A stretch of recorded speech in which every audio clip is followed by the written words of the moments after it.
Oh, we're live from the parking lot of Sprouts in Sacramento. We are. Lon's live. I'm not sure about me. Constance is really frisky this morning. Yeah, I yesterday, well, anyway, Lon said I'm not my usual chatty self. Not that he's minding it. I'm not so sure I know where I am. You know, yesterday we don't like Sacramento. There are nice people here who are kind and interesting, but not Sacramento. But it does have a public power thing that's going to be all green by 2030. And it's called SMUD, which is so appropriate because we call it Mud City anyway. What is Mudville? Sacramento Municipal Maybe Utilities District or something District, like that. yeah. I don't know, but anyway, it's so cool. We love SMUD. Everybody does. They're very helpful, but they have extra services besides electricity. They have a place called SMUD Yard where there's big telephone poles or something, built an adult-sized fort because it's on three sides. And it's filled, or at times, but this time it wasn't filled, with wood chips from around the city because there's so many trees that go. And all you have to go is bring your own bag or however you want to do it and fill up as much as you want for free. And anyway, so we did that yesterday, and I was kind of okay with doing that. I did that, got about 7 bags. I watched. He watched, and it's okay. He drove, I can't. And then we went home, and I don't know, I must have made food or something. And later in the day, I had all these wood chips, so I got excited. And there was a tree in the front yard I had to prune on the ladder with my long poles and saws and stuff. So I did and what was the temperature? It was only 99 yesterday, so don't get too scared. Oh, okay. Anyway, and I chopped up a whole giant trash can full of branches and stuff. And then I dug around the tree and made a circle and put a layer of wood chips down so it looks nice. Not that I care, this is all futility work for the motel here. But but anyway, I'm a bit worn out and everything hurts and I'm really tired. And you're not your chatty self. I'm not my usual chatty self. I'm not even interested in vegetables today. Wow. I know. But anyway, I'm whining, see? I don't have anything wonderful to say to you except love one another. You're the wine of life. Yes. Love one another with burning hearts. Lon has an interesting show today about our mission on Earth. As usual. Well, okay. Okay. Well, thank you. You are the horticulturist of Babylon. I am not. I thought that was quite clever, and I can't get any enthusiasm from herself. Okay, dear. I'm going to slither out of the car while moaning greatly. Okay. I don't. Well, please get us one of those coconut chocolate things. We will split it in half. We'll have to eat it fast before it melts. Yeah. So it's kind of like a healthy Mountains bar, but it has other things. Anyway. Well, bon voyage. 93. All right, he's being formal. 93. 93, darling. Same to you. Okay. Good luck while you're living with me, though. And vice versa. Okay. I thought horticulturists of Babylon was pretty damn clever. It doesn't sound like anything. Okay. Okay, go be profound. All now. right, I'll be profound. Hello. I know we are very, very early today, but that's just the way the day has worked out. And as it gets really hot pretty fast these last few months, we thought we'd try to get an early start. And it's either kind of start now or wait till I get home. So anyway, good morning, everyone. And, I'm getting ready to go to the National OTO convention, which there hasn't been one in like 4 years. And it's in Denver. And I want us all to send the very strongest and healthiest healing vibes. I know that sounds cliche. Send good vibes. Send your healing energy, your healing blessings, your power to William Witt, our good friend William Witt, our lifetime friend William Witt, and Wendy, his wife, and Connor, their son. They all have COVID, and they all feel like shit at the moment. And William and I were going to take a road trip to Denver to go to NodaCon, and we were looking forward to that. Two old codgers like us were looking forward to going, and driving, and William coming down with COVID has squashed that idea. So I'm going to be flying. I'm going to be flying with my good friend Elizabeth, who is the lodge or the Oasis Master here at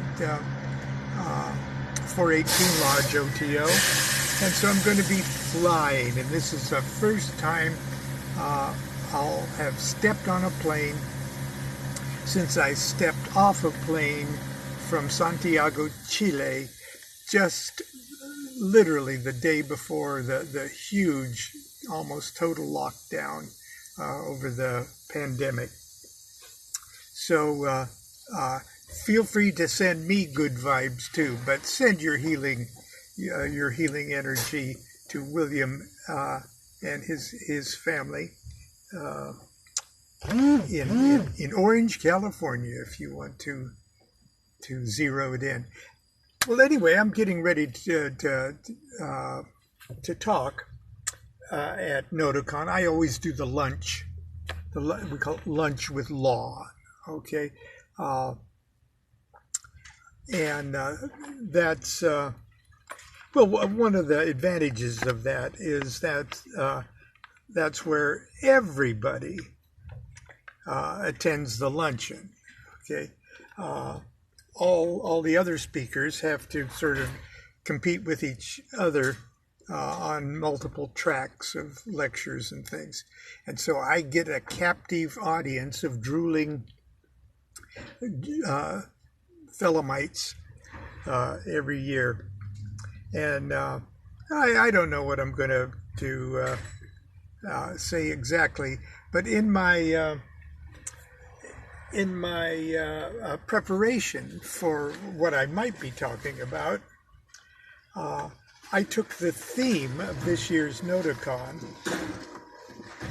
which is a quote from the third chapter of the Book of the Law. This is the theme: from gold forge steel.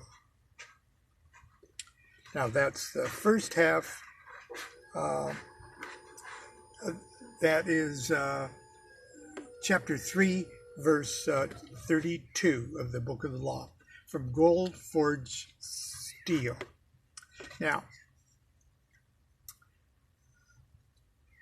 I kept reading. From gold forged steel, be ready to fly or to smite. Okay. The next verse says, but your holy place, and this is the third chapter. This is Rahur Kuwait, or Iwas speaking for Rahur Kuwait, the god of the third chapter, the god of the Aeon, addressing Crowley personally. But your holy place shall be untouched throughout the centuries, though with fire and sword it be burnt down and shattered. Yet an invisible house there standeth, and shall stand until the fall of the great equinox. Now Crowley's, what he considered his holy house was Boleskine House in Scotland, on the overlooking Loch Ness, and it had indeed been burned and shattered, and is now in the process of being magnificently restored. But that's another story. I want to go on. Yet an invisible house there standeth, and shall stand until the fall of the great equinox, when Hrumachis, that's Hrumachis,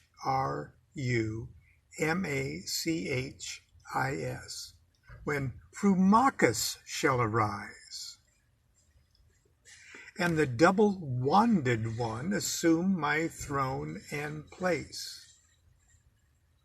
So here at the dawn of the age of Horus, Purparkrat, Horus himself is talking about the end of his own age. Now this is Lon's digression. Flee from me like pestilence if you need to. I don't care. Another prophet shall arise and bring fresh fever from the skies.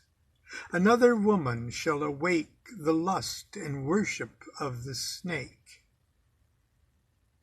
Another soul of God and beast shall mingle in the globed priest. Another sacrifice shall stain the tomb.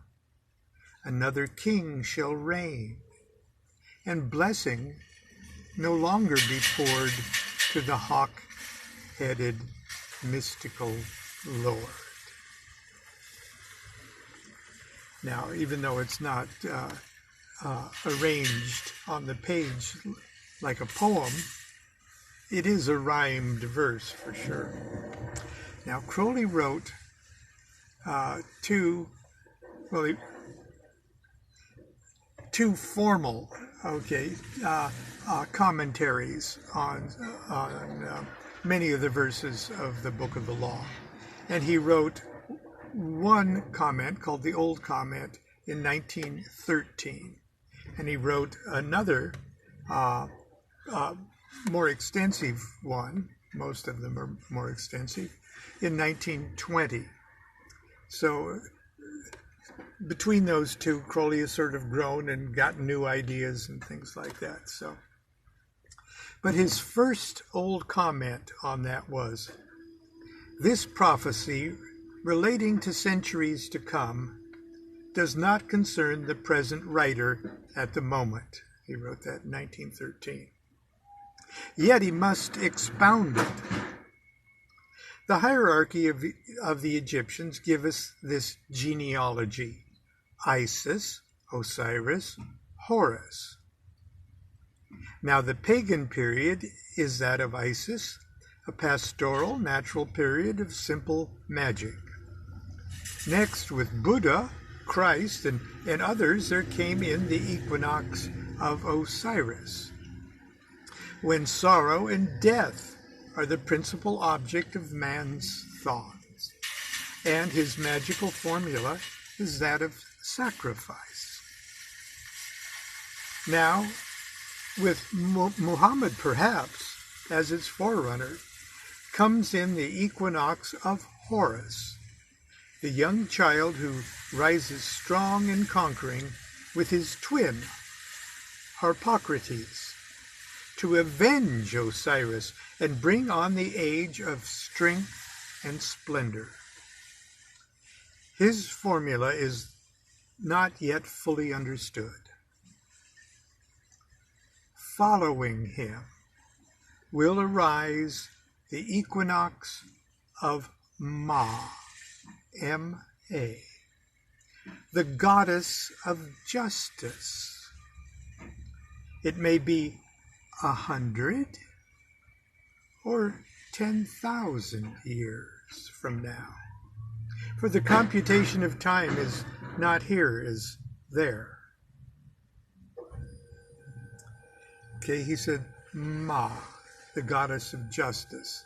And most of us are aware that the goddess of justice and equilibrium and all things concerning balance and scales and such in Egyptian mythology are the purview of the goddess Ma'at.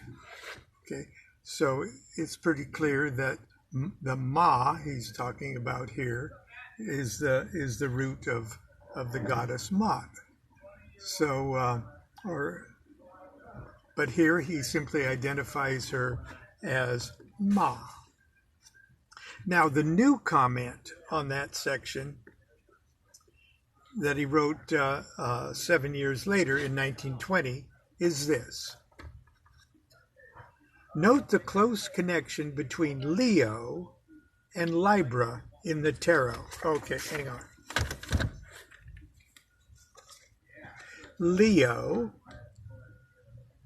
okay, the old strength card, Crowley calls it lust, okay, and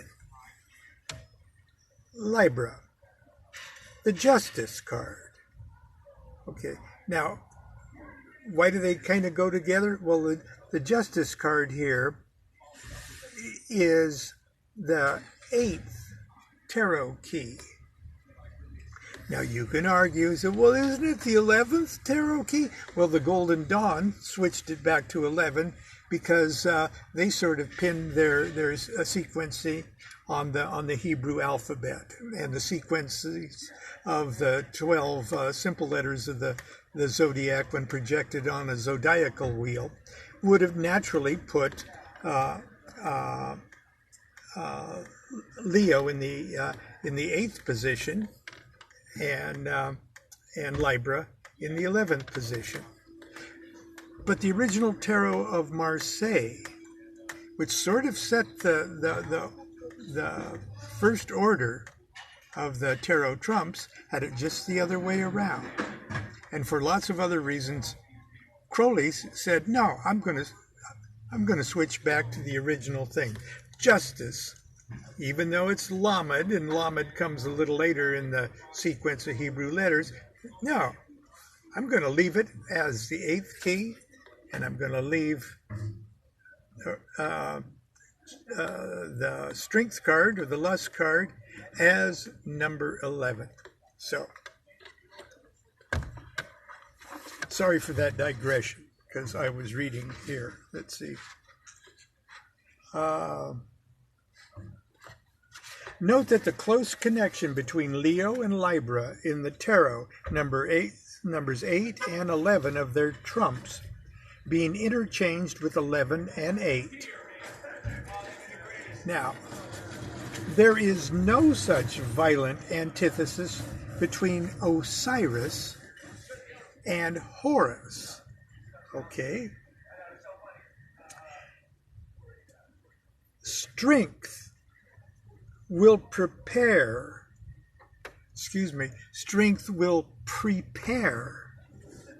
the reign of justice.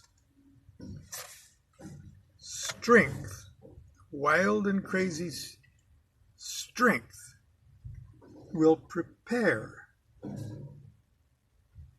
the reign of justice.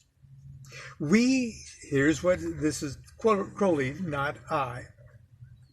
We should begin already, as I deem, to regard this justice as the ideal whose way we should make ready by virtue of our force and fire.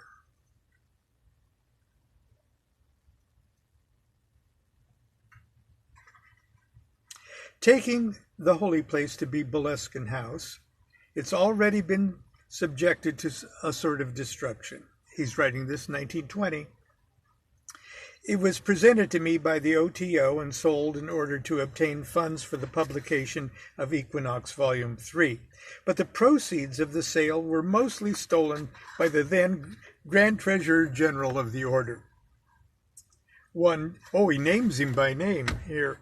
One George McNee Cowie, who became obsessed by the vulgarest form of hate against the Germans, despite my warnings.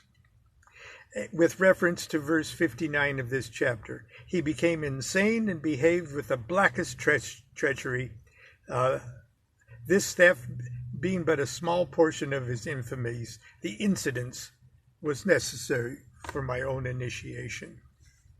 Okay. So the footnote here is, for an account of Cowie and Crowley's patriotic behavior during World War I, see The Great Beasts by John Simons. Okay. This is what I want to get to. Hrumachis is the dawning sun. Therefore, he symbolizes a new course of events. Okay, when Hrumachis shall arise and bring fresh fever from the skies. Okay. Hrumachis is the dawning sun. He therefore symbolizes any new course of events. The double-wanded one is Thamast, Thmaist, of dual form as Thamas and Thamat, from whom the Greeks derive their Themis, the goddess of justice. The student may refer to the Equinox Volume 1, Number 2, and the page number. Thamast, in a Golden Dawn initiation ritual, is the hegemon who bears the mitre-headed scepter. The mitre is split at the top, double-wanded, like that of Joshua in the Royal Archdegree of Freemasonry. He's the third officer in rank in the neophyte ritual of the Golden Dawn, following Horus, as Horus follows Osiris. He can then assume the throne in place of the ruler of the temple when the equinox of Horus comes to an end. The rhyme section of this verse is singularly impressive and sublime. We may observe the details of the ritual of the changing of the officers are the same on every occasion. We must therefore deduce that the description applies to this equinox of the gods itself. How have the conditions been fulfilled? The introduction of Book 4, Part 4 tells us. We may briefly remind the reader of the principal events, arranging them in the form of a rubric and placing against each the corresponding magical acts of the equinox previous to ours, as they are symbolized in the legends of Osiris, Dionysus, Jesus, Attis, Adonis, and others. Okay, and then he gives a wonderful side-by-side chart here of circumstances of, there, I'll just briefly show you before I close. Something like that. Now, I'm reading from the magical and philosophical commentaries of the Book of the Law that was published many years ago, actually, I believe 1974 in Canada. And it was copyrighted with John Simons and Kenneth Grant, with a lot of help of people, contemporary people we know today. It's a beautiful, beautiful edition. It's a collector's edition. Over the years, there's been books published as the commentaries on Liber Al by several other publishers that have it in paperback. Those are out of print, but they're available if you shop around and are willing to sort of pay collectors' prices. The point I'm trying to make with all of this is that when an age changes dramatically, and with it a whole formula of what we might think of as a universally accepted point of view, such as it was a universally accepted point of view that the sun went up and down and every day and died and had to be reborn. Well, that was the universal point of view of the Aeon of Osiris. But now we know the sun stays on all the time. The sun's burning all the time. The sun doesn't die. And in a sense, we don't die either. If we're on, we're on. Consciousness is an attribute of consciousness is its continuity. But those who are swept up in the new formula and help manifest that formula on Earth are more or less the living proof of the working mechanics of the Aeon.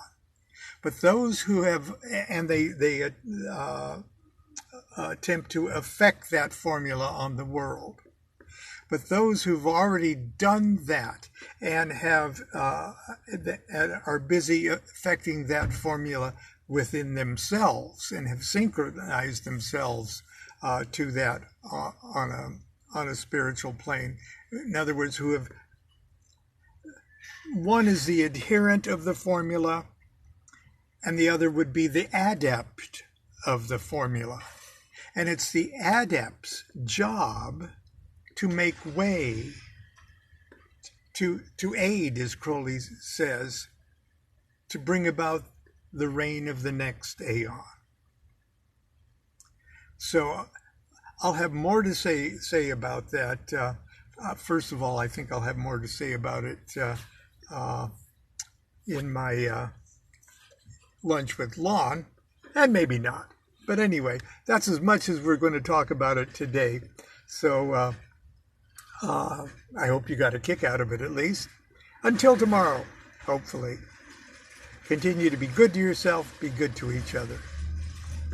Do what thou wilt, shall be the whole of the law. Love is the law. Love under will.